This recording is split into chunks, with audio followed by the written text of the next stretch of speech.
Metrópole Entrevista. E a gente conversa agora com Ordep Serra, presidente da Academia de Letras da Bahia, também com Ernesto Marques, que é presidente da Associação Baiana de Imprensa, e com o presidente do Instituto Geográfico e Histórico da Bahia, Eduardo Moraes. A gente vai discutir essa situação do Arquivo Público do Estado, localizado ali na Quinta do Tanque, prédio que está para ser leiloado em breve. Boa tarde, sejam bem-vindos. Estar aqui com você para tratar de um assunto tão sério, né, tão grave, que causa imensa preocupação a todos os intelectuais baianos e brasileiros, todos os pesquisadores, todos aqueles cidadãos que se interessam pela memória e pela história da Bahia. É um caso grave, muito sério, precisa ser discutido. Ele tem uma repercussão grande, já começa a ter uma repercussão grande, inclusive internacionalmente. Pois é. Boa tarde, James, professor Ordep, doutor Eduardo Moraes de Castro, Jefferson, Chico e todos os colegas jornalistas e radialistas da Metrópole, né? E também os ouvintes, claro. Mas eu cumprimento especialmente os meus colegas da Metrópole pela pauta desse tema no programa de hoje e reitero o apelo que tenho feito para que a gente faça uma cobertura muito qualificada, James. É uma boa oportunidade, é um desafio que essa situação coloca para o jornalismo baiano, para quem gosta e pratica o bom jornalismo investigativo, porque essa é uma história que, com certeza, James, rende muita coisa. A história é enredo para filme, para livro e, com certeza, para bons processos judiciais. Doutor Eduardo, quer fazer uma primeira pronunciação? Pois não.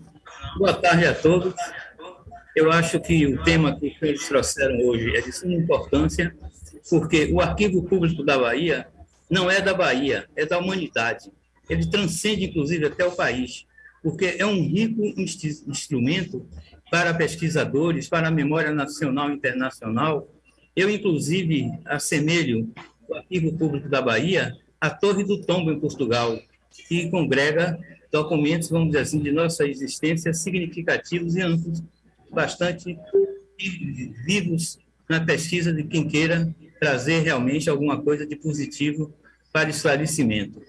Eu tenho certeza que as autoridades baianas, a comunidade baiana e o povo da Bahia, de um modo geral, não permitirá que esse absurdo aconteça. Eu não sei nem como qualificar, mas uma riqueza que nós temos, um patrimônio que não nos só pertence, não pode ser exposto uma expectativa de uma transferência de seu acervo, como também, depois que o Estado investiu significativamente na Quinta do Tanque, onde realmente adequou aquele equipamento para um equipamento específico para um arquivo, com todas as suas instalações e detalhes específicos. Não pode, de nenhuma maneira, fugir ao controle, inclusive, do Estado, nem tampouco deixar de existir ou ser manipulado, onde a gente faz um apelo também à justiça que encontre mecanismos. Só não se tem jeito para a morte. Então, nós não podemos aceitar o próprio Instituto Geográfico e Histórico, que é uma instituição fundada em 13 de maio de 1894, há mais de 127 anos, ininterruptamente defendendo a cultura e a memória da Bahia, se põe ao lado das outras instituições aqui presentes e as demais que também participam desse movimento, que nós não podemos deixar com que aquela riqueza que ali está, não só o acervo, mas também o prédio, possa ser manipulado de uma maneira imoral. É o que eu tenho a declarar. Agora, eu quero pedir uma coisa, eu quero pedir um favor aos senhores. É evidente, esse momento difícil de pandemia, a gente ainda tem que fazer essas entrevistas online, tem umas peculiaridades. Quero pedir que quem não estiver falando no momento, que coloque no mudo o seu microfone, porque está tendo uma interferência de um no outro e está ficando um pouco confuso para os nossos ouvintes. E a primeira pergunta Doutor Ernesto já falou que é um caso que rende muito material ficcional e verdadeiro, mas assim que a investigação deve revelar elementos intrigantes.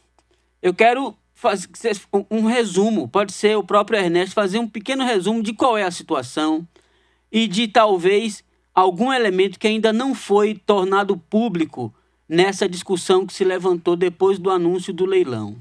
O que é de fato que aconteceu? Porque tem algumas coisas que intrigam a gente aqui e imagino que a população comum. Por exemplo, como é que um prédio tombado, um edifício tombado, um equipamento tombado pode ser leiloado a particulares, por exemplo? Tem essas coisas que não estão muito claras. Qual é a situação, Ernesto? Veja só, primeiro preciso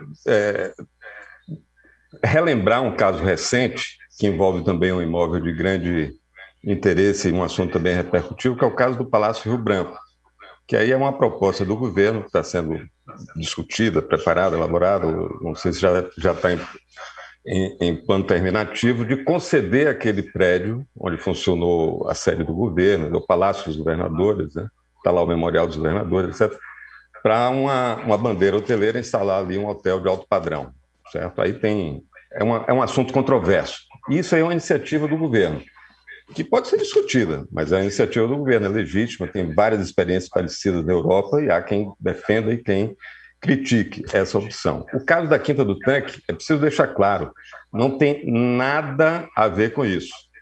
O caso da Quinta do Tanque resulta de uma ação que já transitou em julgado, ou seja, encerrou o processo, não tem mais hipótese de recurso, de protelação, né? É para cumprir a decisão da Justiça se cumpre, não se discute, né? Essa é uma máxima que a gente tem, certo?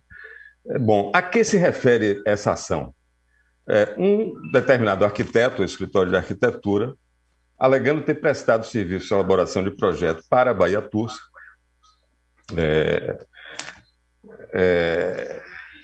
resolveu cobrar.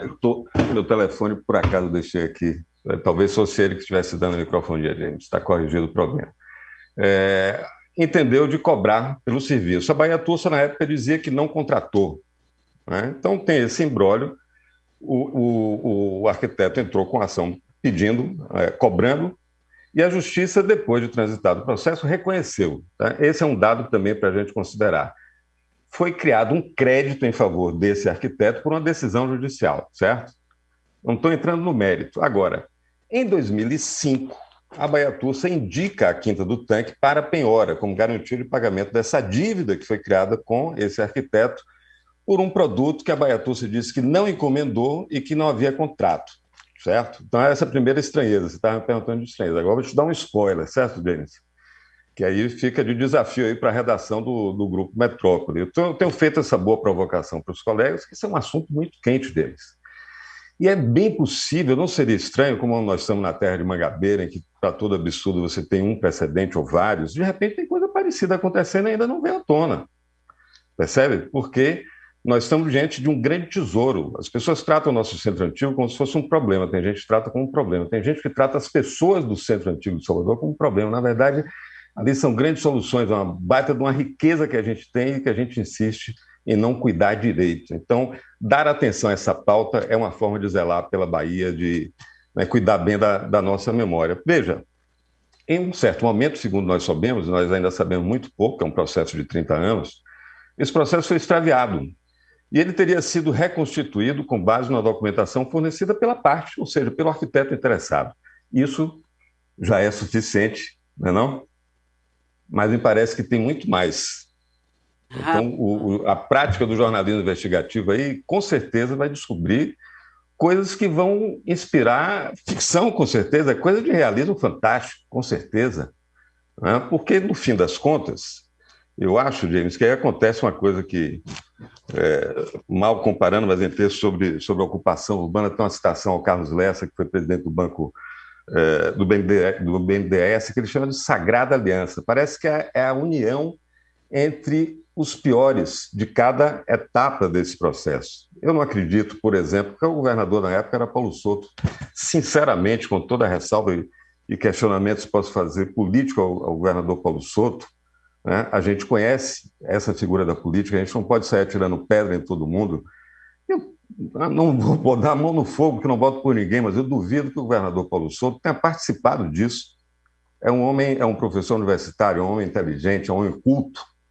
Eu duvido que ele fosse trair a Bahia dessa forma. Isso é coisa de gente que está em outro tipo de escalão. E precisa, claro, de participação de várias pessoas para que uma coisa dessa se configure. Certo? Então é um processo rumoroso, no mínimo, para dizer o mínimo. Agora, há uma convicção formada pelo juiz que inspirou a sua decisão. E a decisão é líquida e certa, não se discute. Agora, o imbróglio que está criado é que, se essa decisão for cumprida, vai para a lata do lixo, isso não é exagero, vai para a lata do lixo uma parte da história do mundo.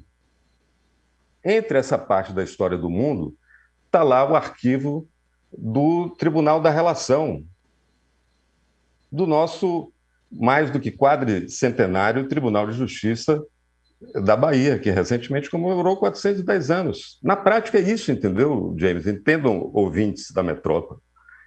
Não há como transferir esse acervo, isso não é como você encher um caminhão de mudança e sair de um lugar e para outro. São documentos raríssimos, de 470 anos, contam a história da construção de Cidade de Salvador, contam a greve dos escravos de 1857, que está no livro de João José Reis, e muito mais história que ainda não se contou, que está lá para se descobrir tanta coisa, entendeu? É sim uma parte da história do mundo, está se colocando a hipótese de jogar fora. Cumprir rigorosamente essa sentença significa jogar fora uma parte da história do mundo. Quem é que quer assumir a responsabilidade por isso? Entendeu? Boa pergunta. Um juiz decidiu. Mas como é que se cumpre essa sentença? Ela é inexequível, ela é impossível de ser cumprida, a menos que se queira praticar um crime contra a história da humanidade, contra a memória da humanidade. É verdade. A gente está conversando com o professor Ordep Serra, da Academia Brasileira de Letras, presidente da academia, também com o jornalista Ernesto Marques, presidente da Associação Baiana de Imprensa, e com o doutor Eduardo Moraes, que é presidente do Instituto Geográfico Histórico da Bahia, discutindo o leilão, o possível leilão do Arquivo Público do Estado da Bahia, localizado ali na Quinta do Tanque.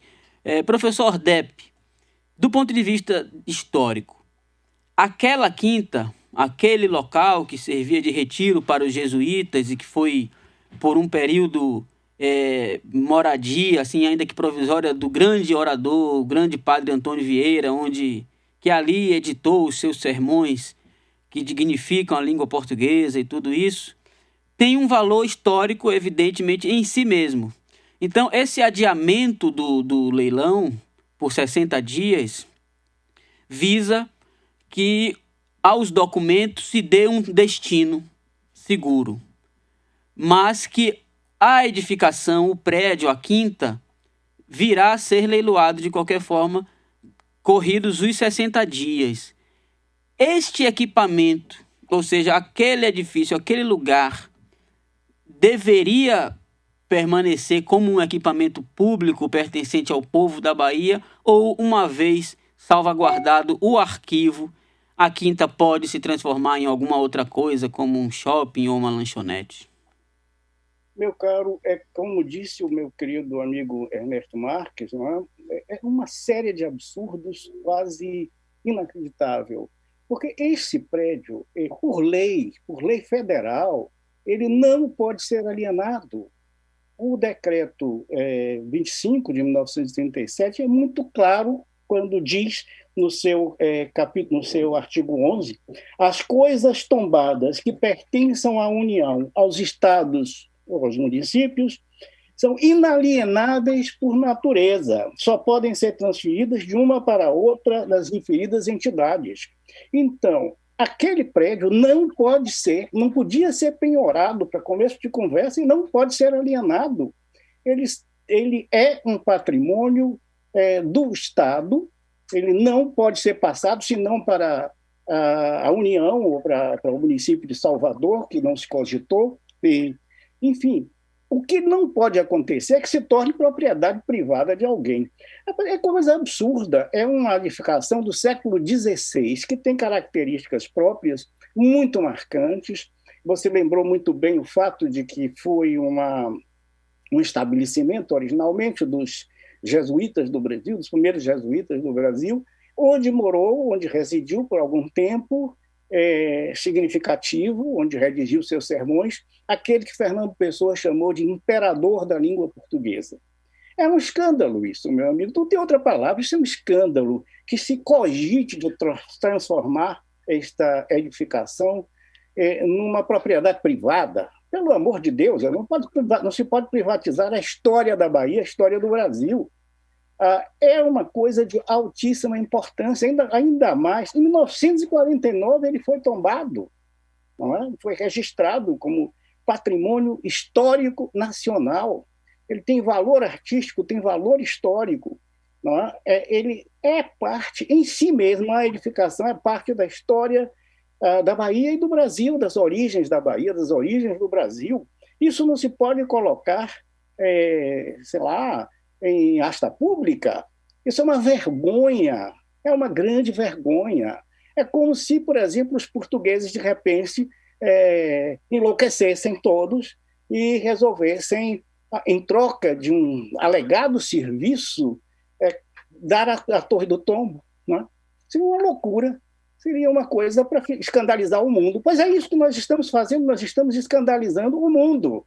Quando nós falamos em transferir este arquivo, que tem 41 milhões de documentos importantíssimos, como foi dito aqui, para a história do mundo. Salvador, o Porto de Salvador, foi durante muito tempo o maior e o mais importante do Atlântico Sul. Ali existem registros que interessam a pesquisadores do mundo inteiro, porque o tráfico transatlântico passou por aqui e os registros estão lá nessa documentação, para não lembrar outras coisas, não é? Enfim, é uma série de absurdos. Eu já entrei em contato, conversei com alguns colegas do Brasil e do exterior, e a primeira reação é de incredulidade. As pessoas ficam assim, é verdade mesmo isso que está acontecendo? O que aconteceu com os baianos? Não é? Imagine o tamanho da vergonha, do vexame que a gente passa, não é? Quando se fala numa coisa tão louca, tão, sei lá, tão despropositada como essa. Uma ofensa à lei de patrimônio. Se isso se consuma, está desmoralizada a ideia de preservação de patrimônio histórico no Brasil. É o mínimo que a gente pode dizer. É uma desmoralização completa da ideia de patrimônio. É rasgar em pedacinhos o Decreto 25, que é aquele que institucionaliza a preservação do patrimônio em todo o país. É desmoralizante em face do mundo. Não é? A reação de colegas, como disse, de estrangeiros, é de estranheza. O que é que aconteceu? Como é que é possível isso na Bahia? Como é possível isso no Brasil? É uma vergonha. Nós estamos passando vergonha diante do mundo. A historiografia mundial se interessa por esse arquivo, por essa edificação. Essa edificação é preciosa, é valiosa. É interesse público. Nenhum interesse privado pode ficar acima do interesse público. É inaceitável. O que está acontecendo é inaceitável, é vergonhoso, é vexaminoso. Eu espero, como disse o presidente Ernesto Marques, que os jornalistas baianos vão fundo nessa história, não é, para ver como foi que essa urdidura resultou numa coisa tão extravagante, tão rocambolesca. Não é? Vocês têm aí tema realmente para explorar. Enfim, eu estou completamente escandalizado, mas não sou o único. 20 entidades já estão reagindo a isso. Num primeiro momento, muitas outras vão se juntar, não só do Brasil, como do mundo inteiro, para reagir a essa loucura, a esse disparate, esse escândalo, esse vexame. É uma coisa que fere a dignidade dos baianos, fere a dignidade dos brasileiros. É verdade. Falando nessa força ainda, na crença, mais fortes são os poderes do povo, como disse o Glauber Rocha, nessa força institucional, os senhores representam 3 instituições da máxima importância, né? E há outras instituições engajadas já na luta pela preservação daquele patrimônio como um patrimônio público da Bahia, do Brasil e do mundo. E comoção internacional, de fato, pela relevância do equipamento, de tudo que está envolvido. Agora, o que é que está planejado para ser feito, já que a decisão judicial já foi tomada? O que é que a sociedade civil pode fazer? Eu sei que tem manifestações agendadas, inclusive para o dia 30. Como é que as instituições, doutor Eduardo, estão organizadas para interferir nesse processo de forma prática, ou seja, impedindo que a quinta seja de fato leiloada e alienada? Eu vejo essa situação de uma maneira muito delicada. Em princípio, a gente fazendo uma analogia, nós tivemos o Museu Nacional que foi destruído por um acidente. E nós teríamos, se fosse o caso da quinta ir a leilão e do acervo também, seria um ato do cidadão, um ato, vamos dizer assim, não por acaso, não um acidente, mas um ato intencional de destruir algo dessa magnitude. Eu tenho certeza que deve se engajar também a esta luta a Arquidiocese de Salvador, porque a Quinta do Tanque é também um patrimônio religioso, certo? Fora o aspecto de que Vieira lá viveu, escreveu seus discursos, seus sermões, que realmente são, vamos dizer assim, dignificativos para a humanidade. Tenho certeza de que a liderança deste movimento está em mãos da Academia de Letras da Bahia e da ABI, que está fazendo tudo para congregar cada vez mais. Segundo, inclusive, o presidente Ordep Serra, são mais de 20 entidades que já estão engajadas nessa situação. E à medida que nós tenhamos mais divulgação, como os senhores estão fazendo nesse momento, trazendo uma contribuição significativa para a memória do mundo, certo? Ao preservar não só os documentos, mas também o imóvel, certo? Que, como disse, só não se tem jeito para a morte.